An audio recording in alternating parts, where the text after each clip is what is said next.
It is going to be about sensible, safe, separated bike lanes, which I think are safer for people who commute, they're safer for families, they're more sensible and practical, and I intend to proceed ahead with a policy that does more than we've done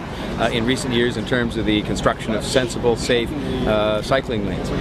It is also going to be rooted in doing something that I think again makes sense where we've fallen way behind, and that is putting cycling infrastructure at transit stops. I can commit right now that all 22 smart track stops will have proper cycling storage or cycling storage infrastructure, but I'm also going to do it on as many TTC stations as possible and other places that make sense, because there's a lot of people who'd like to cycle part way to the transit and then go to work on transit the rest of the way as opposed to cycling all the way.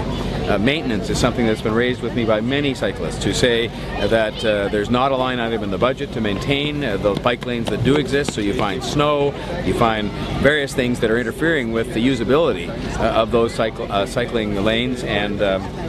it's just not something that is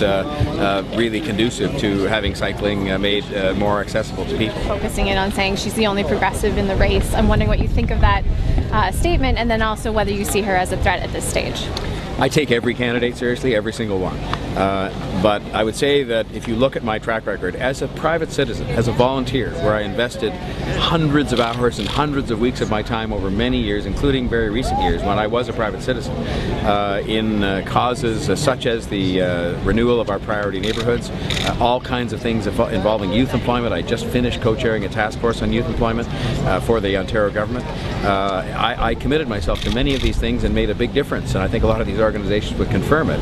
in addressing a lot of these problems. So again, Ms. Chow will say what she has to say. I have a track record to rely on in terms of commitment that I showed as a volunteer to moving the city forward and making sure people weren't left behind, and I'll continue putting that positive message forward.